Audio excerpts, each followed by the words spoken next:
Estamos de volta com Viver Ciência, hoje tratando sobre anemia falciforme. Nossa convidada é a assistente social Eulange de Souza. O diagnóstico definitivo de doenças genéticas como a anemia falciforme só é possível a partir da análise molecular do indivíduo, ou seja, das informações contidas nas células. Uma pesquisadora da UFG realiza esse estudo com pacientes do HC. Vamos conferir a reportagem. O primeiro passo da pesquisa é a coleta de sangue de pacientes com suspeita de anemia falciforme no Hospital das Clínicas, em Goiânia. A partir daí, as amostras seguem para o Laboratório de Genética Molecular e Citogenética da UFG para que seja feito o estudo molecular. O diagnóstico molecular, ele mostra pra gente uma série de mutações no DNA desse paciente que podem estar relacionadas com a gravidade clínica da doença, porque tem pacientes falciformes que têm uma evolução clínica mais grave e tem aqueles que têm uma evolução clínica mais branda. E fatores genéticos, como esses polimorfismos, podem estar relacionados com essas variações de gravidade clínica. O estudo molecular também ajuda a identificar a origem africana dos ancestrais do paciente. Isso porque a anemia falciforme é uma doença que predomina na população negra. Porém, nós temos que lembrar que o Brasil é um país de mistura. Então, essa grande miscigenação que aconteceu no país foi responsável por distribuir o gene da anemia falciforme por igual. Então, atualmente, qualquer pessoa pode ter anemia falciforme. Então, foram 49 pacientes triados. E o que a gente observou nesses pacientes é que a maioria dos pacientes falciformes aqui em Goiás, eles apresentam polimorfismos no gene que estão relacionados com mutações originárias, principalmente de regiões da África Central.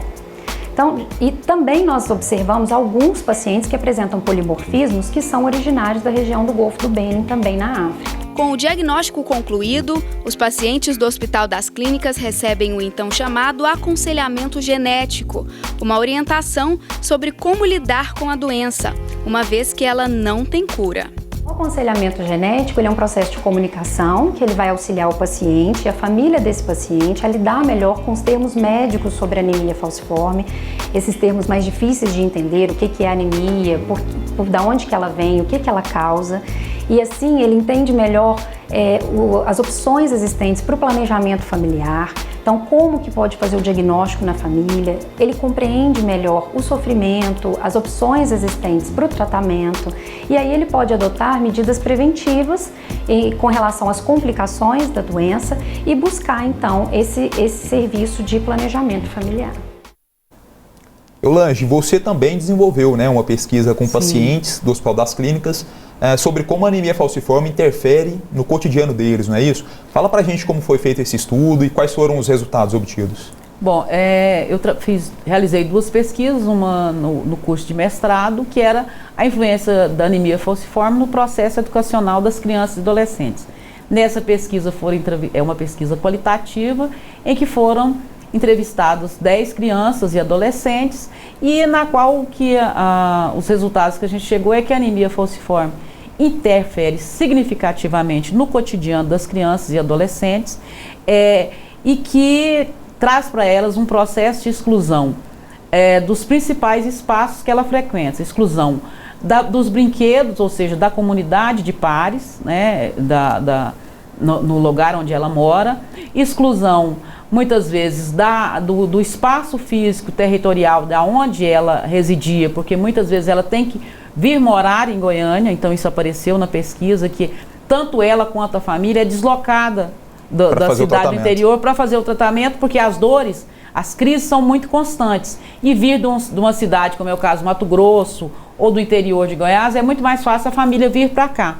Então, ela é excluída também desse convívio familiar, muitas vezes, e na escola ela vivencia um processo de exclusão, às vezes porque durante as crises ela não tem, na pesquisa apareceu que eles não tinham acesso ao conteúdo ensinado, né, durante a crise, que ela às vezes fica 3 dias em casa, depois mais 5 dias internada, depois mais 3 dias, então às vezes fica 15 dias fora da escola. Né? E isso traz esse processo de exclusão também da escola. Outra coisa que apareceu e que aí deu origem à pesquisa do doutorado é que apareceu que eles a gente pôde inferir da fala deles, todos eles tinham como projeto de futuro, só um que não, ser profissional de saúde. E aí nós indagamos por que queriam ser profissionais de saúde.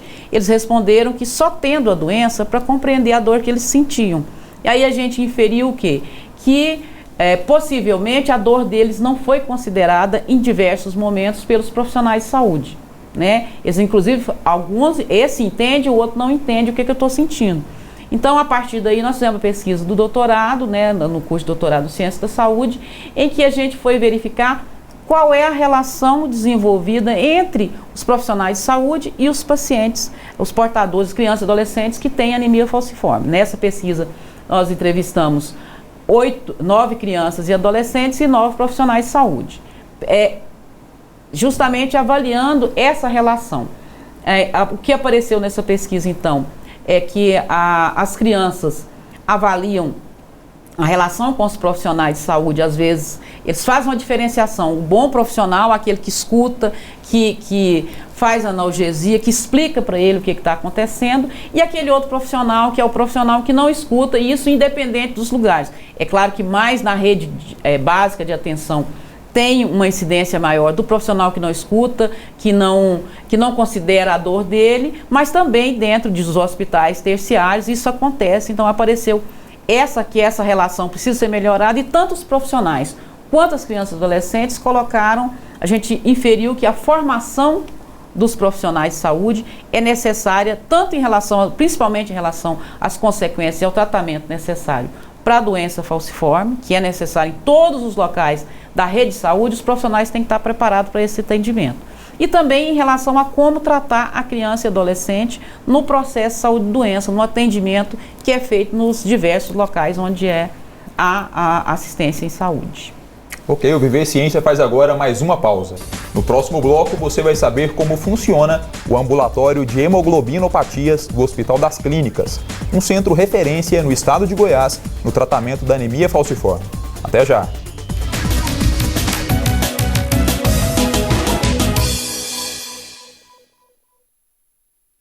Lato sensu e estrito sensu são os dois tipos de pós-graduação que nós definimos hoje no Brasil. A pós-graduação estrito sensu, ou seja, no sentido estrito, é o que vem depois da graduação dentro de uma linha formal de títulos acadêmicos, ou seja, o mestrado e o doutorado. O lato sensu, ou seja, a pós-graduação no sentido amplo, é na realidade qualquer coisa que se faça após a graduação. E normalmente nós usamos esse termo no Brasil para nos referirmos aos cursos de especialização. Além disso, dentro da categoria lato sensu, a gente tem as residências médicas.